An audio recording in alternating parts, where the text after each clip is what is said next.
Good morning, good afternoon, and good evening. You have been part of this show from day one, and I salute you. And we keep moving as a team. This authoritative discussion offers you challenging and stimulating engagement on local and global politics, economy, travel, culture and social development, and scientific reports. Also, we engage leaders, professionals, academics for mentoring and decision making. Remember, whatever we are doing on this show is to influence 21st century decision making and decisions. This show embraces integration and diversity and encourages viewers that value self-expression. Let's talk today. Let's think aloud. Let's discuss something as a people. Let's seek the success of Ghana. Let's seek the restoration of Ghana.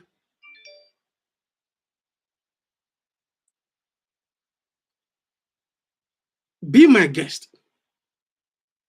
I am your host, Charles Opoku. Before I move on to today's topic, please remember to subscribe.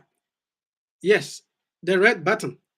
Just click on the red button and subscribe. Share this video. Like and leave your comment or argument in the comment section. And let's move on as a team. Today, we take you to Ghana, our dear country. And we hit hard on corruption. Yes, corruption is everywhere, and corruption remains the cardinal sin everywhere. So we talk about the political economy of corruption in Ghana, which is unknown to many people. Corruption has hit its peak in Ghana. It appears we are losing the corruption fight as a nation. One thing that we need to know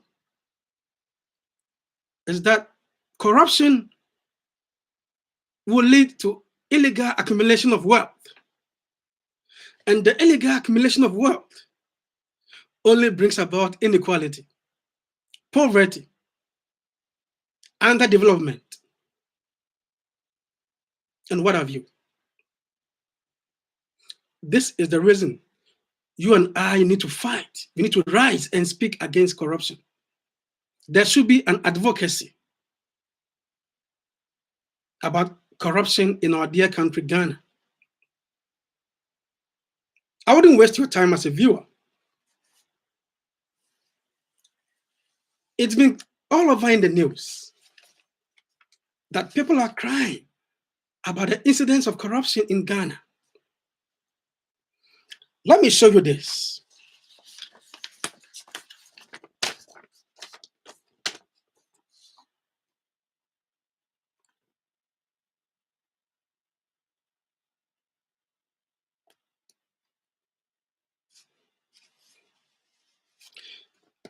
This is a document. This is an article, a document by City FM or City News. And emeritus professor of chemistry and former vice chancellor of University of Ghana, Professor Ivan Adai-Mensah, says the level of corruption in Ghana today makes him very sad. Remember, this man, Professor Ivan Adai-Mensah, has seen it all when it comes to governance in Ghana. In fact, he has seen several governments. So when he says today to you and I that the level of corruption in Ghana today makes him very sad. Then we need to rise. We need to rise as a country, as a people. Does it end here, dear viewer? Wait, I'll show you more.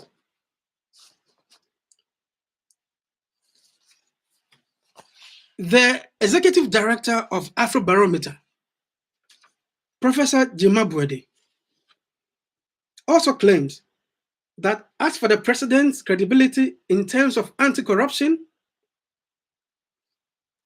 he is afraid to say it's in tatters.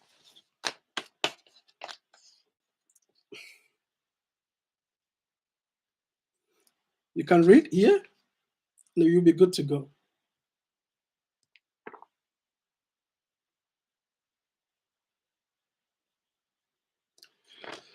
Another professor, and a whole academic, says as for the president's credibility in terms of anti-corruption, he is afraid to say it is in tatters.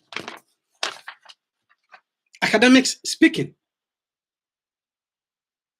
One professor by name Ivan Adai-Mensah is afraid about the level of corruption in Ghana. And the director of Afrobarometer, Professor Jimabwede, is also saying that corruption is almost a fight that we are losing as a nation. So, who is to help us fight corruption? The fight cannot be left in the hands of one person, but it must start from somewhere.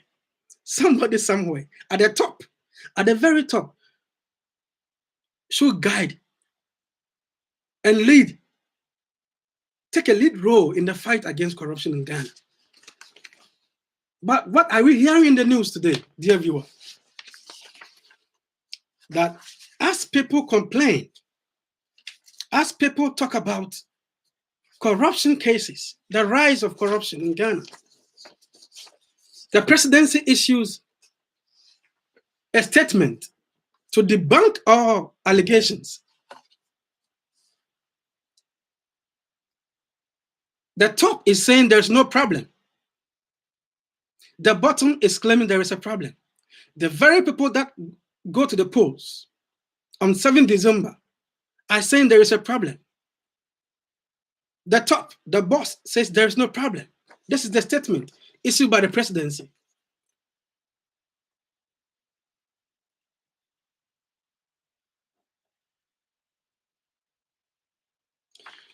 We are not wasting our time so much on something like this.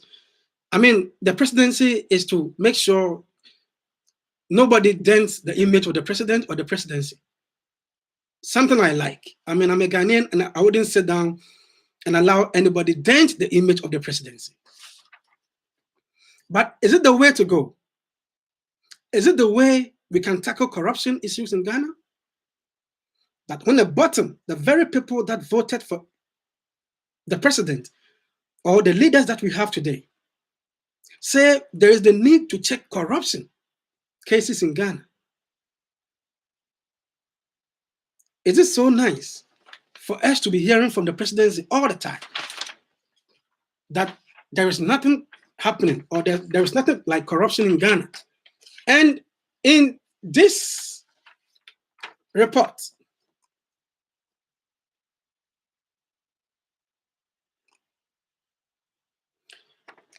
the presidency once again replied to the civil society organizations that petitioned the presidency that the forced retirement of Mr. Demulovo wasn't appropriate.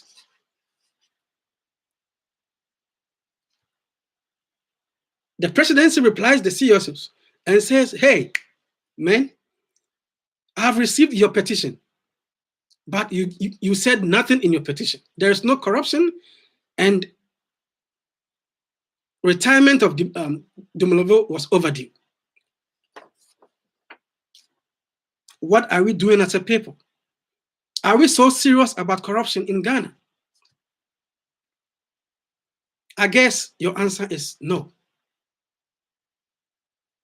We are not fighting the corruption the way we're supposed to fight it. we are not tackling it the way we're supposed to tackle it as a people.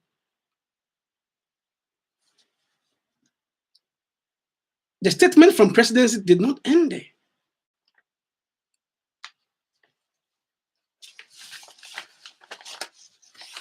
You see in the news again that the presidency is telling the executive director of Afrobarometer, Professor Jimabwedi, that his statement was loose and thoughtless.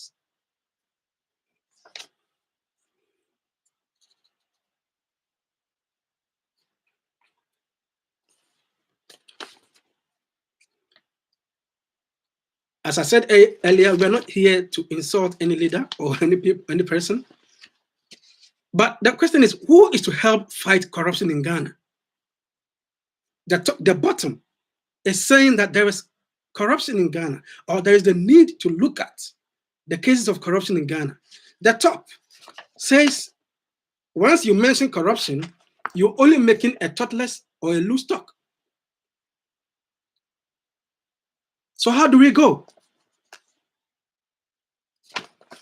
How do we go as a nation fighting corruption? That when we talk about the need to fight corruption, the very people who are supposed to help the people fight the corruption are saying that there's nothing like corruption, or there's no corruption. Academics speak or advise, and the advice is not taken. Chiefs speak and advice is not taken. What do we do as a people? It's very urgent. We need to tackle corruption with all urgency that it deserves. And this is almost getting out of hand. So Mr. Kofi Bentel of Yemeni, Ghana, Mr. Bentel says that if the presidency has any good case, then there was no need writing so much about the forced retirement of Mr. Dumelevo and corruption cases in Ghana. Yes, a member of one think tank group in Ghana believes that if the presidency has any concern about corruption, then there's no need for the presidency to even issue long statements explaining why the people at the bottom cannot complain, explaining why Mr. Dumelevo was even forced out. We need to direct our lenses somewhere. Let's fight corruption holistically. It should be a national fight and not a party fight. So corruption is a cardinal sin everywhere, we know. But you and I, from Ghana, the gateway to West Africa, a country that believes in democracy, should not allow corruption to override us. As we have been saying on this show, we will not be talking about the corruption or the problems of a nation. We will not be insulting our people. We engage them. We share ideas, we judge. Dear viewer, what do we do as a nation moving forward? It's something that we need to focus on. I believe that the very fight against corruption should begin in our schools.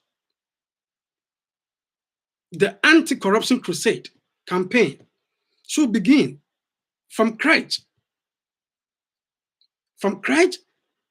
through junior high schools to the senior high schools.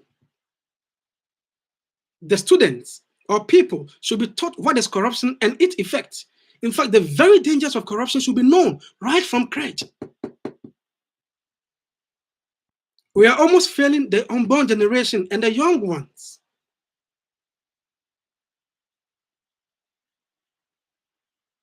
Let them study the effect of corruption and what corruption can do to Mother Ghana. There's no need wasting money to publish a book that preaches or that only cause for division in Ghana. The bigotry is too much in Ghana.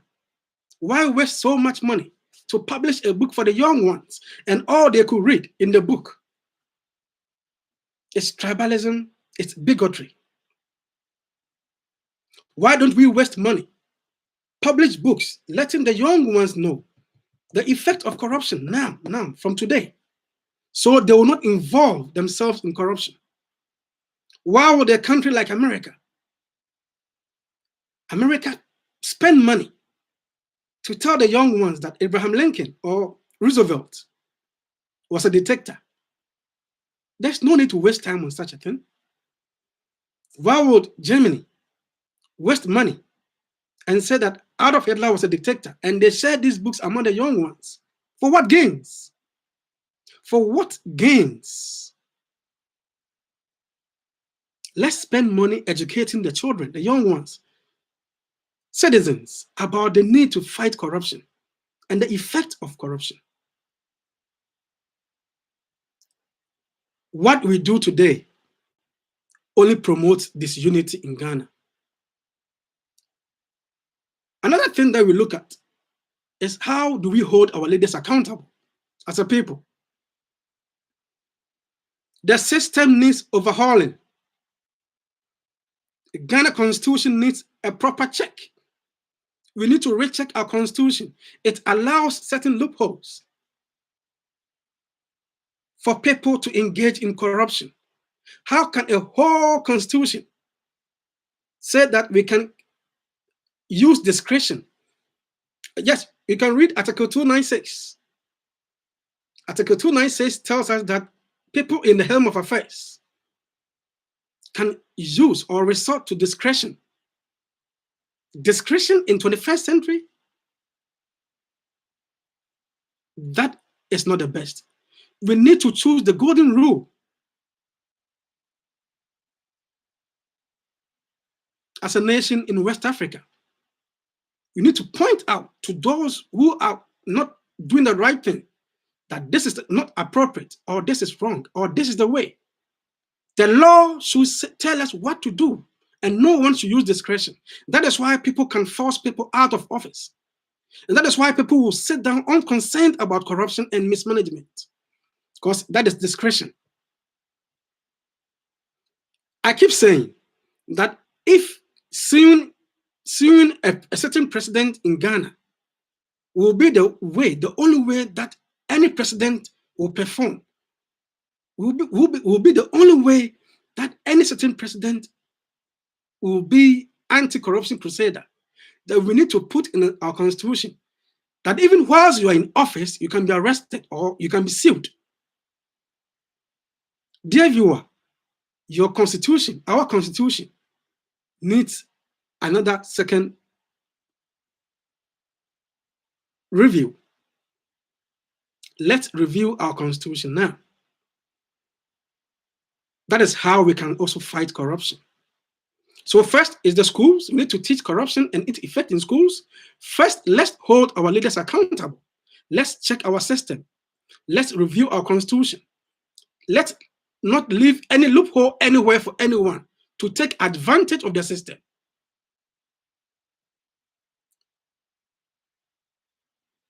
Dear viewer, what is your part in fighting corruption?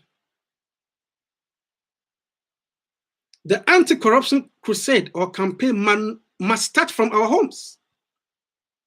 You and I, as Ghanaians, must start the fight right from our home. Because when the top gets rotten, the bottom will be affected. But when the bottom starts, because we go to the polls to elect people. So when we let our leaders know what we call corruption and its effects, when the anti-corruption crusade begins from the bottom, our homes, the people themselves know what is corruption and its effect, we will be good to go as a nation. The campaign against corruption should not die. It should not be left in the hands of one person. Mr. Vitus Azim and many others are struggling. Rest in peace, Chairman Rawlings. You did your part. Dear viewer, it is our time to also do our part as citizens. Corruption must die in Ghana. Mismanagement of the economy and resources must also disappear. It will take you and I to ensure these things happen. Dear viewer, you have heard a lot, and you know you have a role to play. Dear viewer, let's sound this warning, or let's send this information to those who are yet to be leaders, and those who are leaders, and those who will be leaders sometime to come. That no leader, no person should underestimate the power of the people.